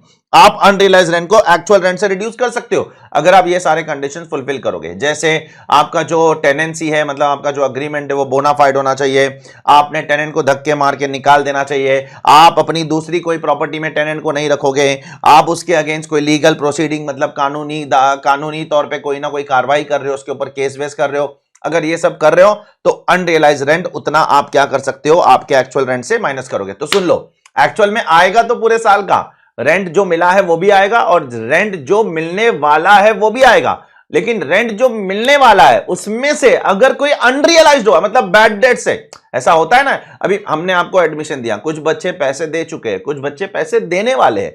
जो देने वाले हैं जरूरी नहीं है वो बैड डेट्स ही है, उसमें से कुछ बैड डेट्स हो सकता है, वो माइनस कर देना है सब्जेक्ट टू वो 4 कंडीशंस। ठीक है, तो आपको आ जाएगा आपका एक्चुअल रेंट। अब यहां पर ना जो आपका जीएबी निकालने का तरीका है ना, उसके अंदर 2 और चीजें भी है, वो भी मैं अभी बोल देता हूं। मैंने उस पर आपको क्लास में पूरा का पूरा नोट भी लिखाया था। देखो, 2 स्पेशल सर्कमस्टेंसेस में हम लोगों ने जीएबी निकाला था। पहला स्पेशल सर्कमस्टेंस क्या था? आपने पार्ट ऑफ द ईयर के लिए लेट आउट किया है, और पार्ट ऑफ द ईयर के लिए आपकी प्रॉपर्टी अनऑक्यूपाइड है, मतलब खाली पड़ी है। खाली पड़ी का मतलब क्या? उसमें आप रहते भी नहीं हो, एसओपी के तौर पे नहीं है, खाली पड़ी है। खाली, अनऑक्यूपाइड अलग चीज होती है और एसओपी अलग चीज होती है। तो अगर आपकी property part of the year के लिए लेट आउट है, से 10 महीने के लिए लेट आउट है, और 2 महीने के लिए अनऑक्यूपाइड है। तब आपको थोड़ा सा चालाकी से काम करना है, बी वेरी केयरफुल, ये एक इंपॉर्टेंट पॉइंट है। म्युनिसिपल वैल्यू है जैसे है वैसे ही लिख दो, पूरे साल का, पूरे साल का। प्रॉपर्टी 10 महीने के लिए लेट आउट है, 2 महीने के लिए खाली पड़ी है, खाली खाली खाली अनऑक्यूपाइड। म्युनिसिपल वैल्यू पूरे साल का लिख दो, फेयर रेंट पूरे साल का लिख दो, स्टेप नंबर 3 तक आओगे पूरे साल का डेटा आ जाएगा। स्टैंडर्ड रेंट पूरे साल का लिख दो, ठीक है। एक्सपेक्टेड रेंट पूरे साल का आ गया, यहां तक पर एनम डेटा लिख दो। अब जब आप एक्चुअल रेंट पे आओगे ना, तो यहां पर आपको सेम रेंट तो 10 महीने का ही मिला है, 2 महीने का रेंट तो मिल ही नहीं सकता है क्योंकि अनऑक्यूपाइड है, घर घर ही खाली है। तो 10 महीने का आप रेंट लिखोगे प्लस 2 महीने का आप क्या करोगे, नोशनल रेंट ऐड करोगे। याद आ रहा है आपको? क्यों? सिर्फ कंपैरिजन पर्पस के लिए, कंपैरिजन पर्पस के लिए। अब मान लो फॉर एग्जांपल, ठीक है, बहुत बारीकी से सुनना, सपोज आपका एक्सपेक्टेड रेंट 2 लाख रुपया है और आपका एक्चुअल रेंट 1.8 लाख है और 2 महीने का और रेंट ऐड कर दूं तो 40,000 रुपया और है, ठीक है, 40,000 रुपया और है, तो टोटल आ जाता है 2.2 लाख। सिर्फ कंपैरिजन पर्पस के लिए पता लगाना है कौन सा हायर है। तो कंपेयर, ये नोशनल रेंट है, एक्चुअली में 10 महीने का रेंट 1.8 लाख है, फिर 2 महीने का और रेंट 40,000 रुपया फॉर एग्जांपल, ठीक है। तो सिर्फ कंपैरिजन पर्पस के लिए आपको ये ऐड करना है और फिर देखना है दोनों में से हायर क्या है। दोनों में से हायर क्या है? ये हायर है दोनों में से। तो उसके बाद आपको एक्चुअल रेंट ही जीएवी लेना पड़ेगा, लेकिन जब लेते समय आप 1.8 लाख ही लोगे, पूरा 2.2 लाख नहीं लोगे। ये जो 40,000 आप ऐड कर रहे हो ना, ये सिर्फ और सिर्फ कंपैरिजन पर्पस के लिए, जाकर चेक करना। मैंने क्लास में आपको इस पे डिटेल नोट भी लिखवाया है और इस पे मैंने आपको 2-3 क्वेश्चंस भी करवाया, चेक कर लेना, ठीक है। ये कब करना है आपको?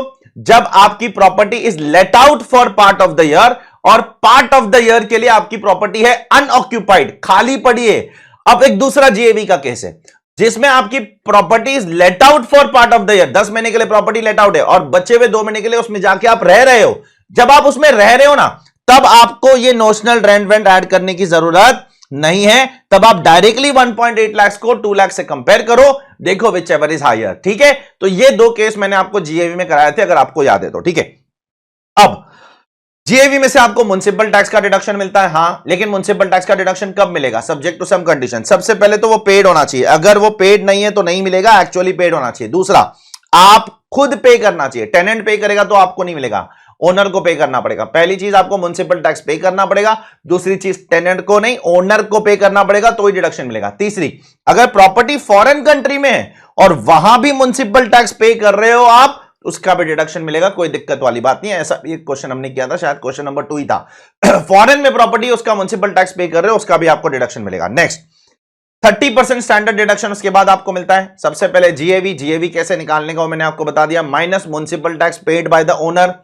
अब आपको आ गया एनएवी, एनएवी का 30% स्टैंडर्ड डिडक्शन आपको मिल जाता है। क्यों मिलता है? आप प्रॉपर्टी में रिपेयर करते हो, प्रॉपर्टी डेप्रीशिएट होती है, उसमें सिक्योरिटी रखते हो, उसमें वाटर चार्जेस है, कलेक्शन चार्जेस है, डेप्रीसिएशन है, इंश्योरेंस है, वाटर एक्सपेंस, ये एक्सपेंस, वो एक्सपेंस, बहुत सारे खर्चे होते हैं। अब वो सब खर्चे का इंडिविजुअल डिडक्शन गवर्नमेंट आपको नहीं देती है, आप इकट्ठा डिडक्शन दे देती है, बोलती है 30% स्टैंडर्ड डिडक्शन ले लो और निकलो यहां से, उससे ज्यादा नहीं मिलेगा, ठीक है। अब उसके बाद एक आखिरी डिडक्शन जो सबसे इंपॉर्टेंट डिडक्शन है, जिसपे मैक्सिमम पूरा क्वेश्चन इसी पे डिपेंडेंट होता है, दैट इज इंटरेस्ट का डिडक्शन कैसे मिलेगा। देखो, जो एलओपी और डीएलओपी है ना, उसमें आंख बंद करके फुल इंटरेस्ट का डिडक्शन ले लो। रिपेयर के लिए ले रहे हो तो भी फुल, परचेज के लिए ले रहे हो तो भी फुल, कंस्ट्रक्शन के लिए ले रहे हो तो भी फुल, 1/4/1999 के पहले ले रहे हो तो भी फुल, उसके बाद ले रहे हो तो भी फुल, उसमें कोई टेंशन वाली बात नहीं है, ठीक है। तो एलओपी और डीएलओपी में पूरा डिडक्शन आपको मिल जाएगा, कोई टेंशन वाली बात ही नहीं हो, तो बहुत स्ट्रेट फॉरवर्ड है। लेकिन एसओपी में तो आपको सिर्फ इंटरेस्ट का ही डिडक्शन मिलता है। अब उसमें गवर्नमेंट क्या बोलती है कि आपको मैक्सिमम 2 लाख रुपए का डिडक्शन मिलेगा, मैक्सिमम, उससे ज्यादा नहीं मिलेगा। कुछ केसेस में 30,000 भी है। अब मैं वो आपको बताता हूं कौन से केस में 2 लाख, कौन से केस में 30,000। एसओपी के अंदर बहुत नाटक है, और वो भी दोनों घर मिला के। अगर आपके पास दो एसओपी रख सकते हो ना, 2 एसओपी का मिलाकर 2 लाख होगा। अगर आपके पास 2 घर है तो ऐसा नहीं है पहले घर का 2 लाख, दूसरे घर का 2 लाख, ऐसा नहीं है। एलओपी में तो जितने घर है सब घर का पूरा डिडक्शन मिलेगा। डीएलओपी में जितने घर है सब घर का पूरा इंटरेस्ट, 99 के पहले वाले का भी पूरा, 99 के बाद वाले का भी पूरा, परचेस किया तो भी पूरा, कंस्ट्रक्शन किया तो भी पूरा, कंस्ट्रक्शन कंप्लीट हुआ तो भी पूरा, ठीक है। हर केस में आपको पूरा डिडक्शन मिलने वाला है। हाँ, लेकिन एसओपी के अंदर सबसे पहले देखते 2 लाख रुपया कब मिलेगा, ठीक है। 2 लाख रुपए अगर आपको डिडक्शन चाहिए तो 3 कंडीशन फुलफिल करने पड़ेंगे। सबसे पहले, घर आप जो लोन ले रहे हो वो प्रॉपर्टी परचेज या कंस्ट्रक्शन करने के लिए लोन ले रहे हो तो ही मिलेगा 2 लाख, उससे ज्यादा नहीं मिलेगा। प्रॉपर्टी परचेज और कंस्ट्रक्शन के लिए, इसका मतलब अगर आप रिपेयर के लिए ले रहे हो, किसके लिए? लोन रिपेयर के लिए ले रहे हो तो 30,000। प्रॉपर्टी परचेज या कंस्ट्रक्शन के लिए लोन लेना चाहिए आपको, तो आपको 2 लाख। दूसरा कंडीशन, 3 कंडीशन, लोन 1/4/1999 के पहले बाद लोगे तो ही मिलेगा। इसका मतलब अगर बिफोर 1/4/1999 लिया तो 30,000 रुपीज, तो 30,000 रुपीज का मैक्सिमम डिडक्शन मिलेगा। तीसरा, आप जो लोन ले रहे हो प्रॉपर्टी कंस्ट्रक्शन के लिए, तो कंस्ट्रक्शन 5 साल के अंदर कंप्लीट हो जाना चाहिए from the end of the year in which the loan was obtained. तो सपोज अगर लोन अगर मैंने 22-23 में लिया है तो 22-23 से एंड से 5 साल, मतलब 22-23 से एंड से 5 साल कब खत्म होगा? 31 मार्च 2028 2028, तब तक आपकी प्रॉपर्टी का कंस्ट्रक्शन कंप्लीट हो जाना चाहिए। तो अब 2 लाख कब है, मैं अभी फाइनली बोल देता हूं। 2 लाख का डिडक्शन चाहिए? हाँ चाहिए। लोन सबसे पहले आपको परचेज या कंस्ट्रक्शन के लिए लेना होगा, ये एक कंडीशन से काम नहीं चलेगा। दूसरा, लोन 1999 या उसके बाद लेना पड़ेगा और कंस्ट्रक्शन 5 साल में कंप्लीट करना पड़ेगा। तो इसका मतलब 30,000 कब होगा? रिपेयर के लिए तो हमेशा 30,000, ठीक है, रिपेयर के लिए हमेशा 30,000। दूसरा, अगर लोन 1999 के पहले लिया है, बिफोर 1999 लिया है और परचेज और कंस्ट्रक्शन कर रहे हो ना, तो भी 30,000। लोन 1999 के पहले लिया और परचेज और कंस्ट्रक्शन कर रहे हो तो भी 30,000 ही माना जाएगा, और अगर कंस्ट्रक्शन 5 साल में कंप्लीट नहीं किया तो भी आपको 30,000 रुपए का ही डिडक्शन मिलेगा। ये 3 केसेस, ये बहुत इंपॉर्टेंट चार्ट है। पूरा खेल जो है ना आपका हाउस प्रॉपर्टी का, वो लोन के डिडक्शन पे ही टिका हुआ है, पूरा का पूरा खेल। तो ये लोन के इंटरेस्ट को, वो भी एसओपी वाला, एलओपी में कुछ नहीं है, एलओपी बहुत स्ट्रेट फॉरवर्ड है, जितना इंटरेस्ट है पूरा डिडक्शन ले लो, कोई दिक्कत वाली बात नहीं है। एसओपी के इंटरेस्ट के ऊपर पूरा खेल टिका हुआ है। फिर से एक बार बोलूंगा कि 2 लाख कब मिलेगा एसओपी में? क्या 2 लाख दोनों घर के लिए 2-2 लाख 4 लाख मिलेगा? नहीं नहीं नहीं, दोनों का मिलाकर 2 लाख है। पहले सब टोटल कर लो और उसके बाद मैक्सिमम 2 लाख पे रिस्ट्रिक्ट कर लो, ठीक है। तो 2 लाख से ज्यादा तो मिल ही नहीं सकता यहां पर, और यहां पे और यहां पर दोनों मिलाकर 2 लाख है। सपोज एक प्रॉपर्टी यहां आती है, एक प्रॉपर्टी यहां आती है, तो 2,30,000 हो जाएगा। 2,30,000 नहीं, दोनों मिलाकर 2 लाख मिलेगा भाई। मिसाल के तौर पर एक प्रॉपर्टी ये वाले तीनों कंडीशन फुलफिल करती है, उसमें 2 लाख मिल जाएगा। एक प्रॉपर्टी ये वाले कंडीशन फुलफिल करती है, उसमें 30,000। नहीं नहीं नहीं, तो आपको दोनों मिलाकर 2 लाख प्लस 30,000 मिलाकर 2 लाख मिलने वाला है। ये और ये मिलाकर भी 2 लाख, उससे ज्यादा नहीं मिलेगा। I hope it is clear to all of you कि क्या कैसे इंटरेस्ट का रिडक्शन 2 लाख कैसे मिलेगा, ठीक है। अब कुछ इंपॉर्टेंट पॉइंट्स है यहां पर आपको देखना पड़ेगा। जैसे म्युनिसिपल टैक्स का डिडक्शन आपको सिर्फ पेमेंट बेसिस पर मिलता है, पे करोगे तो मिलेगा, पे नहीं करोगे तो नहीं मिलेगा। वैसे इंटरेस्ट के लिए वैसा नहीं है, इंटरेस्ट अक्रूवल बेसिस पर भी मिलता है, पेमेंट बेसिस पर भी मिलता है, दोनों बेसिस पर मिलता है। तो म्युनिसिपल टैक्स और इंटरेस्ट में कंफ्यूज नहीं होना। म्युनिसिपल टैक्स सिर्फ पे करोगे तो ही मिलेगा, अक्रूवल पे नहीं मिलेगा, और इंटरेस्ट पे करोगे तो भी मिलेगा, अक्रूवल बेसिस पर भी मिल जाएगा, पहली चीज। दूसरा, अगर अनपेड इंटरेस्ट पे इंटरेस्ट लगता है, बैंक ने इंटरेस्ट पे इंटरेस्ट चढ़ा दिया क्योंकि आप इंटरेस्ट पे नहीं कर रहे हो, तो बैंक ने इंटरेस्ट पे इंटरेस्ट लगा दिया, उसका डिडक्शन गवर्नमेंट नहीं देती है, नहीं देती है, नहीं देती है, ठीक है। नेक्स्ट, अगर आप लोन को लेने के लिए कोई ब्रोकरेज देते हो, कोई कमीशन देते हो, उसका डिडक्शन गवर्नमेंट नहीं देती है, नहीं देती है, नहीं देती है। लोन को लेने के लिए कोई ब्रोकरेज दे रहे हो, कोई कमीशन दे रहे हो, उसका डिडक्शन गवर्नमेंट आपको नहीं देती है, ठीक है। नेक्स्ट, अगर पुराने हाउस प्रॉपर्टी के लोन को चुकाने के लिए नया लोन लेते हो, पुराने हाउस प्रॉपर्टी के लोन को चुकाने के लिए नया लोन लेते हो, तो उस नए लोन पे जो इंटरेस्ट आता है उसका डिडक्शन गवर्नमेंट देती है आपको। इसमें और पॉइंट नंबर 2 में कंफ्यूज नहीं होना चाहिए, be very careful. Point number 2 क्या है? इंटरेस्ट पे जो इंटरेस्ट लग रहा है उसका डिडक्शन नहीं मिलेगा, लेकिन अगर पुराने लोन को चुकाने के लिए अगर नया लोन लेता हूं, उस पे जो इंटरेस्ट आ रहा है नए वाले लोन पे, वो डिडक्शन मिल जाएगा, चेक करो। And last, pre construction period का इंटरेस्ट आपको 5 साल में गवर्नमेंट अलाउ करेगी from the year of completion of construction. अब प्री कंस्ट्रक्शन पीरियड कैसे काउंट करने का, उस पर प्रॉपर एग्जांपल लिखवाया हूं। कैसे? अगर मेरी प्रॉपर्टी का लोन कब लिया मैंने, कंस्ट्रक्शन शुरू हुआ 1/4/2015 और कंस्ट्रक्शन कंप्लीट हुआ ऑन 31 अक्टूबर 2018, तो प्री कंस्ट्रक्शन पीरियड कौन सा माना जाएगा?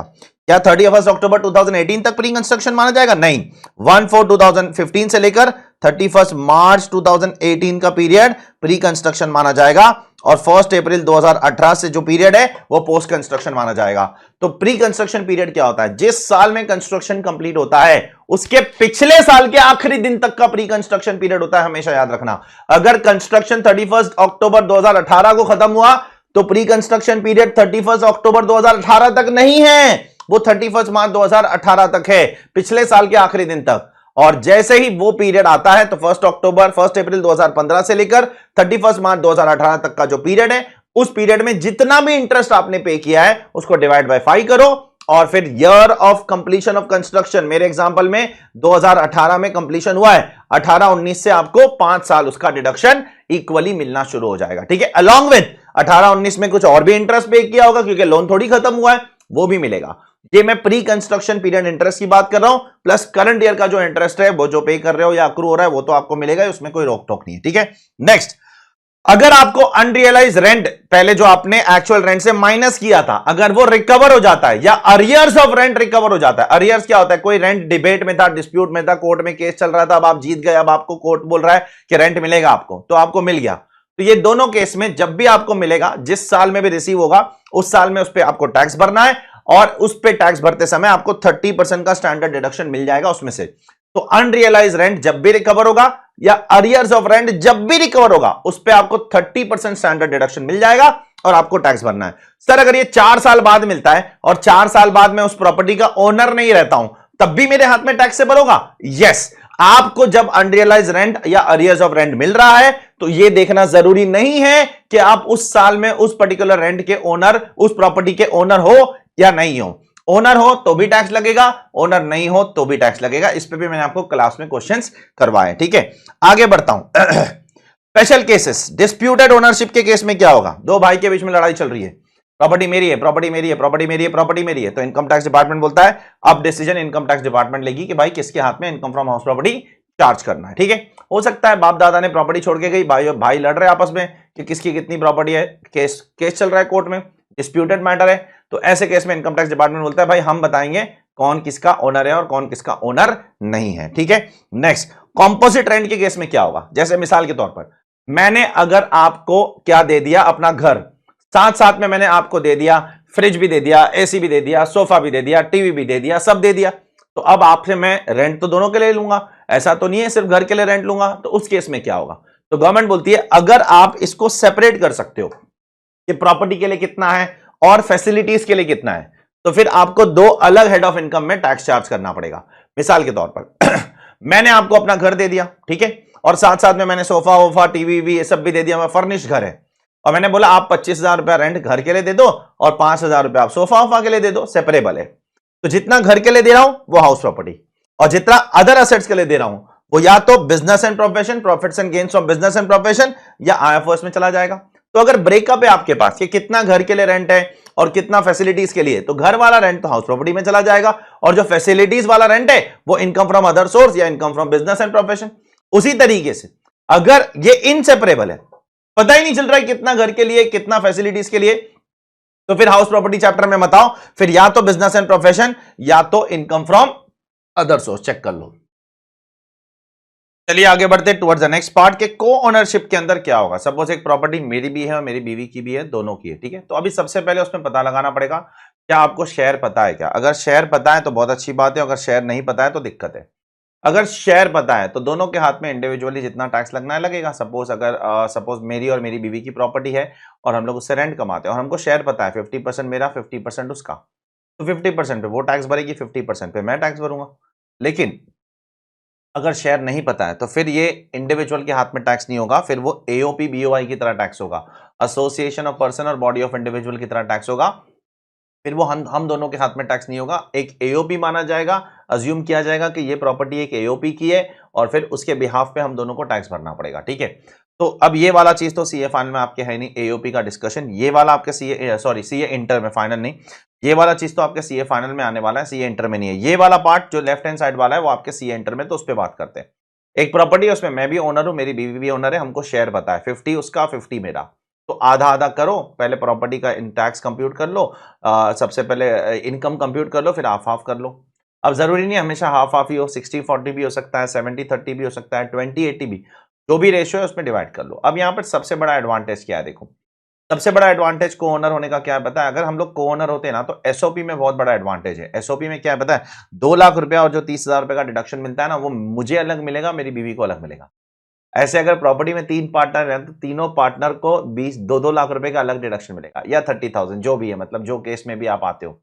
तो जो इंटरेस्ट का फायदा है ना वो एसओपी के अंदर को ओनर्स में जबरदस्त फायदा है। 2 लाख रुपए का मुझे अलग, मेरी बीवी को अलग, जितने भी को ओनर्स है सबको अलग अलग 2 लाख रुपया और 30,000 रुपीज का डिडक्शन मिलता रहेगा।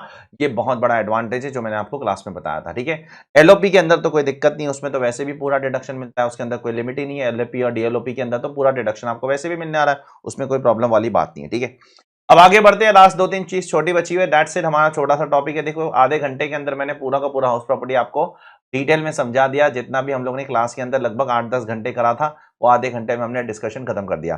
डीम्ड ओनर के बारे में बात करते हैं। डीम्ड ओनर क्या होता है सर? डीम्ड ओनर वो होता है जो सेक्शन 27 में लिखा गया, लेकिन क्या लिखा गया? 4 केस लिखे गए जिसमें ओनर तो कोई और है, पेपर पे तो कोई ओनर है, लेकिन लॉ के हिसाब से ओनर कोई और है। जैसे मिसाल के तौर पर अगर एक हस्बैंड अपनी वाइफ को कोई प्रॉपर्टी ट्रांसफर करता है विदाउट कंसिडरेशन, मतलब फ्री में करता है, या इनएडिक्वेट कंसिडरेशन मतलब सस्ते में करता है, तो ये प्रॉपर्टी का रेंट फिर वाइफ कमाएगी, नो डाउट। ओनर भी वाइफ है, लेकिन ये डीम्ड ओनर कौन है? हस्बैंड है, जो ट्रांसफर कर रहा है वो। तो अगर मैं अपनी बीवी को कोई प्रॉपर्टी फ्री में दे रहा हूं या सस्ते में दे रहा हूं, तो फिर उस केस में मेरी बीवी जो भी रेंट कमाएगी उस प्रॉपर्टी से, उसका रेंट मेरे हाथ में टैक्सेबल होगा, क्योंकि मैं डीम्ड ओनर हूं। अगर मैंने प्रॉपर प्राइस पे बेचा तो फिर डीम्ड ओनर नहीं का कॉन्सेप्ट एप्लीकेबल नहीं होगा। डीम्ड ओनर का कॉन्सेप्ट यहां पर कब एप्लीकेबल होगा? जब आप अपनी वाइफ को या वाइफ अपने हस्बैंड को, दोनों केस पॉसिबल है, सिर्फ हस्बैंड वाइफ को नहीं, वाइफ भी अपने हस्बैंड को असेट दे सकती है। जब हस्बैंड अपनी वाइफ को या वाइफ अपने हस्बैंड को कोई प्रॉपर्टी ट्रांसफर कर रहे हैं विदाउट कंसिडरेशन, फ्री में या इनएडिक्वेट कंसिडरेशन, सस्ते में, तो जिसको दे रहे हो प्रॉपर्टी उसका रेंट जो दे रहा है ट्रांसफरर के हाथ में टैक्सेबल होगा। हाँ, लेकिन इसमें एक एक्सेप्शन है, उस केस में ऐसा नहीं होगा। जैसे अगर हस्बैंड और वाइफ के बीच में कोई अग्रीमेंट है टू लिव अपार्ट, के दोनों अलग रहते हैं भाई, तो अगर हस्बैंड और वाइफ के बीच में एक अग्रीमेंट है टू लिव अपार्ट, तो उस केस में वाइफ के हाथ में ही वो रेंट टैक्सेबल होगा, हस्बैंड के हाथ में वो डीम्ड ओनर का कॉन्सेप्ट एप्लीकेबल नहीं होगा। ठीक है, उसी तरीके से अगर कोई अपने माइनर बच्चे को, मेजर बच्चे को नहीं, other than minor married daughter, minor married daughter को बाहर कर दो। ठीक है, अगर कोई माइनर बच्ची की शादी हो गई है तो उसको बाहर कर दो। पहले तो वैसे कानूनी तौर पे गलत है, लेकिन फिर भी होता है देश के अंदर, कानूनी तौर पे बहुत सारी चीज गलत है, लेकिन होती है, ठीक है, चलती है, तो कानून उस हिसाब से बनता है फिर। तो अगर मैं अपने किसी माइनर बच्चे को, ठीक है, माइनर मैरिड डॉटर उसमें नहीं आएगी, उसको दोगे तो क्लबिंग नहीं होगा, तो मेरे हाथ में फिर नहीं आएगी इनकम, वो फिर उसके हाथ में ही रहेगी। लेकिन अगर माइनर मैरिड डॉटर को छोड़कर कोई और माइनर बच्चा है, उसको मैं अगर अपनी प्रॉपर्टी ट्रांसफर करता हूं, ठीक है, फिर से फ्री में या सस्ते में, ठीक है, तो फिर वो प्रॉपर्टी का रेंट मेरे हाथ में टैक्सेबल होगा। किसके हाथ में?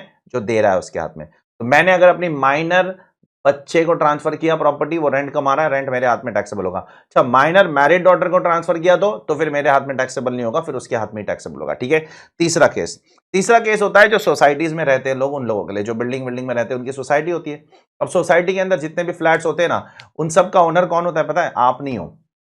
जो रहता है वो ओनर नहीं है, वो ओनर होता है पेपर के ऊपर सोसाइटी खुद ओनर होती है उसकी, आप नहीं होते हो। तो आप क्या हो? मैं तो सिर्फ एक सोसाइटी का शेयर होल्डर हूं।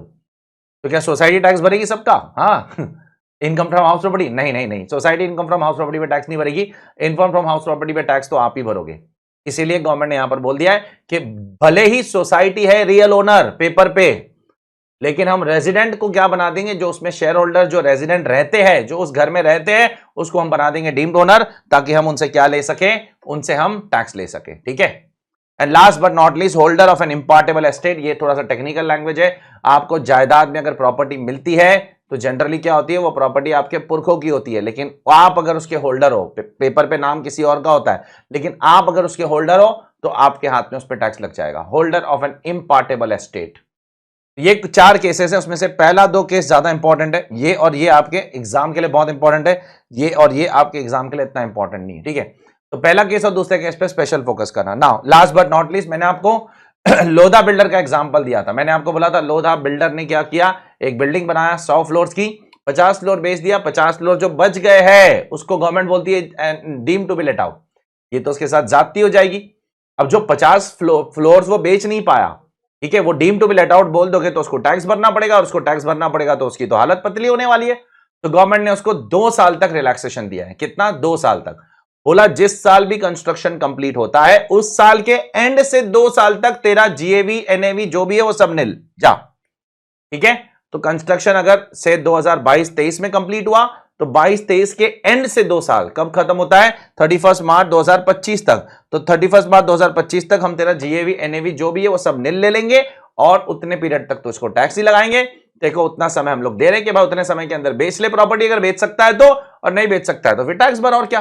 तो 2 साल का समय गवर्नमेंट आपको दे रही है from the end of the financial year in which construction was completed. ठीक है, और लास्ट चीज तो मैंने आपको ऑलरेडी बोल दिया, 50 बार कुछ बोल के मतलब नहीं है कि इनकम टैक्स में आप एसओपी 2 दिखा सकते हो, और 2 एसओपी का मैक्सिमम इंटरेस्ट आप कितना ले सकते हो? 2 लाख रुपए, उससे ज्यादा आप डिडक्शन नहीं ले पाओगे। ठीक है, तो ये हो गया हमारा 25 मिनट के अंदर पूरा का पूरा income from house property revise. अब आपका क्या काम है? आपका काम है इस वीडियो को देखते रहना, पूरा टाइम देखते रहना। सोने के पहले देखते रहना, उठने के बाद देखते रहना, खाना खाते टाइम देखते रहना, दोस्तों से बात करते समय देखते रहना, एग्जाम के पहले देखते रहना, स्टडी लीव में देखते रहना, क्लास के साथ देखते रहना। जब भी समय मिलता है इन वीडियोस को देखते रहो, प्रोविजन पूरे मेमोराइज हो जाएंगे। ये हमारा पहला स्टेप कंप्लीट हो जाए। मेमोराइज करना ही तो सबसे बड़ा चैलेंज है। मेमोराइज हो गया, कॉन्सेप्चुअली मेमोराइज हो गया, उसके बाद प्रैक्टिकल क्वेश्चंस करते रहना बुक में से। एक बार क्लास में हमने पूरा क्वेश्चन बैंक किया है, 250-300 क्वेश्चन जितने भी है एक बार आप कर लो, उसके बाद हम लोग टेस्ट वेस्ट रखवा लेंगे, बस हो गया खत्म। इससे ज्यादा क्या जान लोगे बच्चे की? ठीक है, इंस्टीट्यूट को बोलेंगे हम इससे ज्यादा क्या बच्चों की जान लोगे? इतना प्रैक्टिस इतनी मेहनत करके आ रहे हैं हमारे बच्चे, ऐसे नहीं आ रहे बस ऊपर ऊपर से हवा हवा पढ़ पढ़ के। ठीक है, तो take care all of you, ध्यान रखो सब लोग अपना। इसी तरीके से जल्द से जल्द आपके सारे रिवीजन वीडियोस आते रहेंगे, जल्द से जल्द। और उसके बाद में मैं आप लोगों के लिए एमसीक्यू के वीडियोस भी लाऊंगा, डोंट वरी। इंस्टीट्यूट ने जो वेबसाइट पे डाला है ना उनके एमसीक्यूज, बहुत जबरदस्त एमसीक्यू। हर एक एमसीक्यू का मैं आपको रीजनिंग बताऊंगा ताकि आपको समझ में आ जाए एग्जैक्टली कौन से एमसीक्यू का आंसर ये क्यों है। ये तो बच्चों को बहुत टाइम लग जाता है एमसीक्यू का आंसर पता लगाने में कि इसका आंसर डी क्यू है भाई, इसका आंसर बी क्यू है, इसका आंसर ए क्यू है। अरे बहुत टाइम वेस्ट करते हैं, टाइम वेस्ट मत करो। पूरी लिस्ट दे दूंगा मैं आपको एमसीक्यू के एक्सप्लेनेशन की, वीडियो के साथ दूंगा, सिर्फ ऑडियो नहीं, सिर्फ पेपर में लिख कर नहीं दूंगा इसका आंसर ये, इसका आंसर ये, इसका रीजन ये, उसका रीजन, वीडियो के साथ दूंगा। तो आपको क्या है, 3-4 घंटे के अंदर पूरा का पूरा एमसीक्यू भी आपका उड़ जाएगा। ठीक है, एक चीज मैं आपसे रिक्वेस्ट करता हूं, आपके जितने भी दोस्त हैं उन सबके साथ ये रिवीजन वीडियो शेयर कीजिए, उनको बताइए कि भाई देखो इतना कॉम्प्रिहेंसिव रिवीजन वीडियोस है। शायद किसी ने क्लास नहीं भी किया है ना, वो भी अगर शांति से बैठकर पढ़ेगा ना तो उसको भी समझ में आ जाएगा। समझ में तो उसको भी आ जाएगा, थोड़ी दिक्कत होगी ये पहली बार सुन रहे हो तो, लेकिन समझ में उसको भी आ जाएगा। साथ साथ में हमारी वेबसाइट पे हमारी बुक्स भी अवेलेबल है arishkhan.com, वहां जाके आप परचेज कर सकते हो। अगर आपको कलर बुक का हार्ड कॉपी चाहिए तो, या तो आपको नहीं परचेज करना है, आप फ्री रिसोर्सेस में जाके डाउनलोड कर लो, मैंने फ्री में डाल दिया है। जिसको चाहिए वो डाउनलोड करके पढ़ाई कर लेगा। ठीक है, कोई भी पैसे की वजह से किसी किसी की पढ़ाई रुकनी नहीं चाहिए, बस ये मेरा इंटेंशन है। एट द सेम टाइम जिसको हार्ड कॉपी खरीदना है उसको भी हम लोग उपलब्ध करवाएंगे। जिनको हार्ड कॉपी खरीदने का पैसा नहीं है इनफैक्ट, इन शॉर्ट अगर, तो आप कोई दिक्कत नहीं, आप सॉफ्ट कॉपी डाउनलोड कर लो। मुझे कोई डर नहीं, मेरी बुक अगर फैल जाए तो मेरी बुक कोई और टीचर कॉपी कर ले, कोई भी कर ले, मुझे कोई दिक्कत नहीं उससे, कोई दिक्कत नहीं है। अल्टीमेटली अगर 4 लोगों का फायदा होता है तो उसमें मेरा फायदा है। ठीक है, take care all of you, bye. ध्यान रखो सब लोग अपना।